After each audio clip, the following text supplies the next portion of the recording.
घर में चहल पहल थी। बच्चे खुशी से चहक रहे थे। घर की साज सज्जा और मेहमानों के स्वागत सत्कार का प्रबंध करने में घर के बड़े बुजुर्ग व्यस्त थे।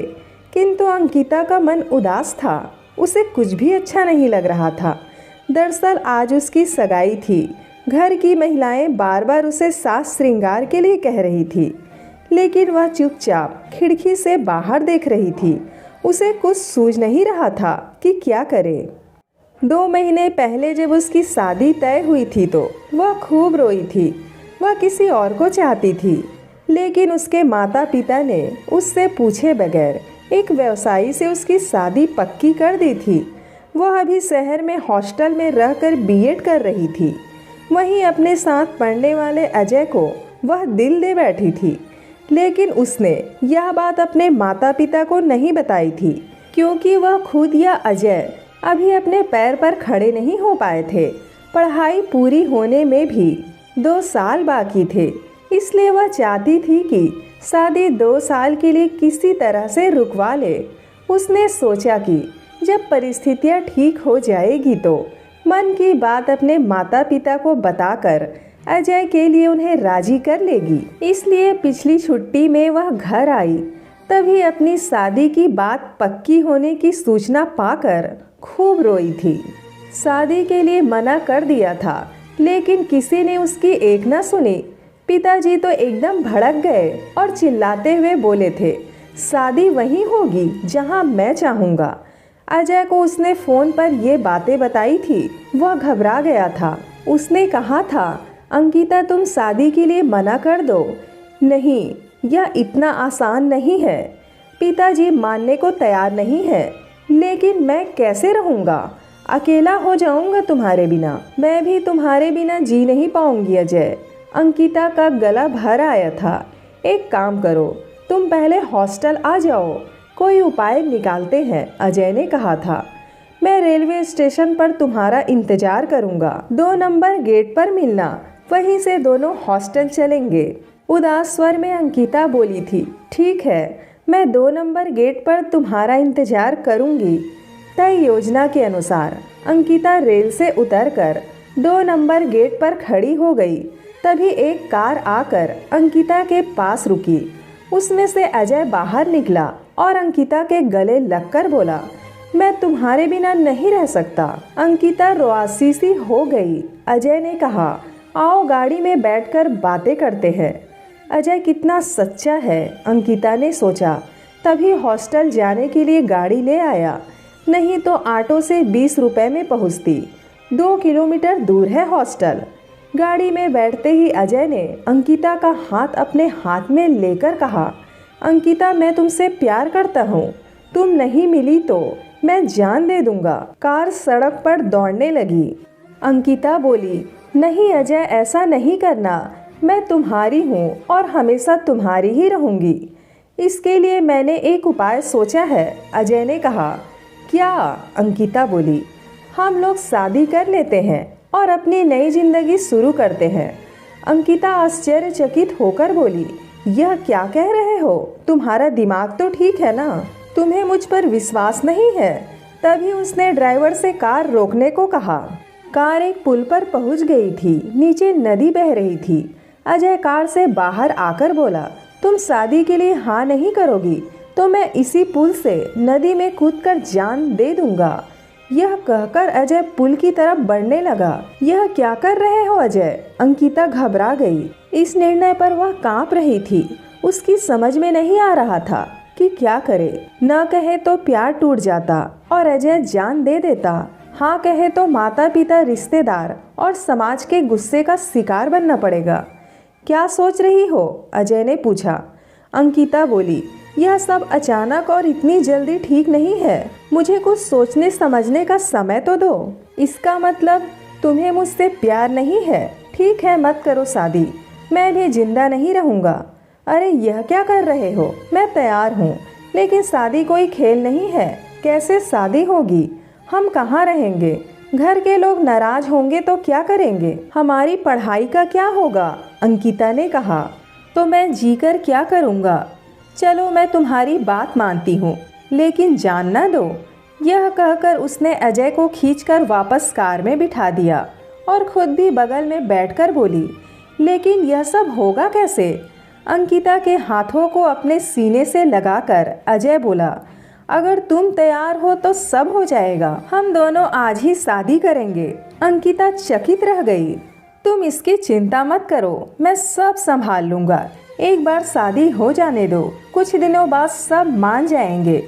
वैसे अब हम बालिग हैं, अपने जीवन का फैसला स्वयं ले सकते हैं, अजय ने समझाया। लेकिन मुझे बहुत डर लग रहा है। मैं हूँ ना, डरने की क्या बात है? चलो फिर ठीक है, मैं तैयार हूँ। डरते डरते अंकिता ने शादी के लिए हामी भर दी। वह किसी भी कीमत पर अपना प्यार खोना नहीं चाहती थी। अजय खुश होकर बोला, तुम कितनी अच्छी हो। थोड़ी देर बाद कार एक होटल के गेट पर रुकी। अजय बोला, डरो नहीं, सब ठीक हो जाएगा। हम लोग आज ही शादी कर लेंगे, लेकिन किसी को बताना नहीं। शादी के बाद कुछ दिन हम लोग हॉस्टल में ही रहेंगे। 15 दिनों बाद मैं तुम्हें अपने घर ले चलूँगा। मेरी माँ अपनी बहू को देखना चाहती है, वो बहुत खुश होंगी। तो क्या तुमने अपने मम्मी पापा को सब कुछ बता दिया? नहीं, सिर्फ मम्मी को, क्योंकि मम्मी को गठिया है, ज़्यादा चल फिर नहीं पाती, इसलिए वे जल्दी बहू को घर लाना चाहती है। किंतु पापा नहीं चाहते कि मेरी शादी हो। वे चाहते हैं कि पहले मैं पढ़ लिख कर अपने पैरों पर खड़ा हो जाऊं, लेकिन वे भी मान जाएंगे, फिर हम दोनों की सारी मुश्किलें खत्म हो जाएंगी, अजय बोला। कुछ प्रबंध करने अजय बाहर चला गया। अंकिता उधेड़ बुन में थी। उसे कुछ समझ में नहीं आ रहा था। अपने माता पिता को धोखा देने की बात सोचकर उसे बुरा लग रहा था, लेकिन अजय जिद पर अड़ा था और वह अजय को खोना नहीं चाहती थी। कब रात के 8 बज गए पता ही नहीं चला। तभी अजय आकर बोला, अरे अभी तक तैयार नहीं हुई, समय कम है, तैयार हो जाओ। मैं भी तैयार हो रहा हूँ। लेकिन अजय, यह सब ठीक नहीं हो रहा है, अंकिता ने कहा। यदि ऐसा है तो चलो तुम्हें हॉस्टल पहुँचा देता हूँ, किंतु मुझे हमेशा के लिए भूल जाना। मैं इस दुनिया से दूर चला जाऊँगा। जहाँ प्यार नहीं वहाँ जी कर क्या करना? अजय उदास होकर बोला, तुम बहुत जिद्दी हो अजय। डरती हूँ कहीं कुछ बुरा ना हो जाए, लेकिन मैं किसी कीमत पर अपना प्यार पाना चाहती हूँ, नहीं तो। सच, तुम बहुत अच्छी हो, तुम मेरी प्यारी महबूबा। तुम होटल में आराम करो, और हाँ, इस बैग में तुम्हारी ज़रूरत की सारी चीज़ें हैं। तुम रात 8 बजे तक तैयार हो जाना, फिर हम दोनों पास के मंदिर में चलेंगे, वहाँ शादी कर लेंगे, फिर हम होटल में आ जाएंगे। आज हमारी ज़िंदगी का सबसे खुशी का दिन होगा। बस अजय, और कुछ मत कहो। 1 घंटे में तैयार होकर दोनों पास के एक मंदिर में पहुंच गए। वहां अजय के कुछ दोस्त पहले से मौजूद थे। अजय मंदिर के पुजारी से बोला, पंडित जी, हमारी शादी जल्दी करा दीजिए। जल्दी ही शादी की प्रक्रिया पूरी हो गई। अंकिता और अजय एक दूसरे के हो गए। अंकिता को अपनी बाहों में लेकर अजय बोला, चलो अब हम होटल चलते हैं, आज की रात वहीं बितानी है। दोनों होटल में आ गए, लेकिन यह दूसरा होटल था। अंकिता को घबराहट हो रही थी। अजय बोला, चिंता ना करो, अब सब ठीक हो जाएगा। आज की रात हम दोनों की खास रात है ना। अंकिता मन ही मन डर रही थी, किंतु अजय को रोक ना सकी। फिर उसे भी अच्छा लगने लगा था। दोनों एक दूसरे में समा गए। कब 2 घंटे बीत गए पता ही नहीं चला। थक गई ना, चलो पानी पी लो और सो जाओ। पानी का गिलास अंकिता की तरफ बढ़ाते हुए अजय बोला। अंकिता ने पानी पी लिया। जल्दी ही उसे नींद आने लगी। वह सो गई। सुबह जब अंकिता की नींद खुली तो वह हक्का बक्का रह गई।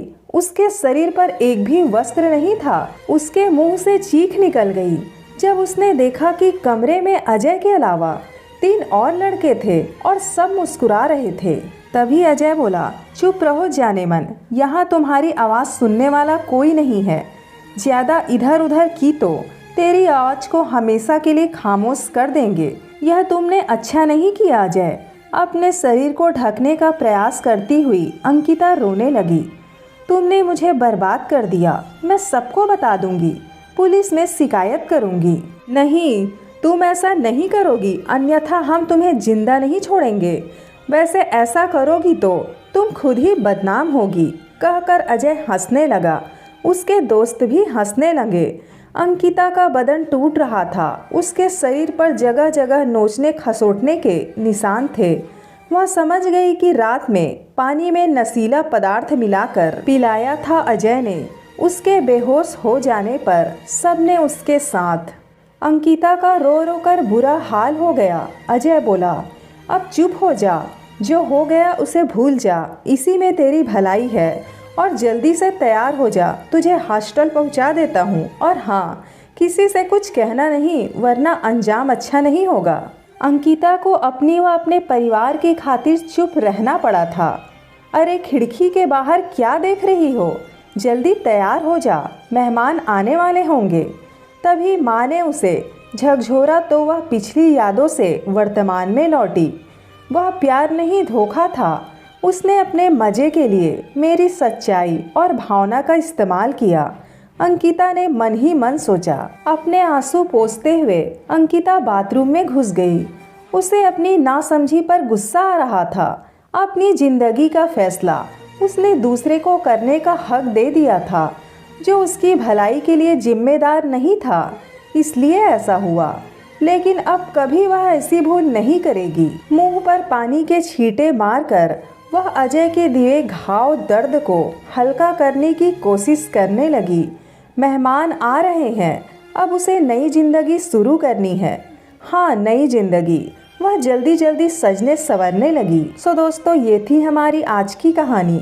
इस कहानी के बारे में आपका क्या कहना है, हमें कमेंट करके अवश्य बताएं। और इसी तरह कहानी रोज़ सुनने के लिए वीडियो को लाइक कर दीजिए और चैनल को सब्सक्राइब करके उस घंटी को भी आल पर सेट कर दीजिए, ताकि हर आने वाली नई वीडियो का नोटिफिकेशन सबसे पहले आपको मिल जाएगा। धन्यवाद।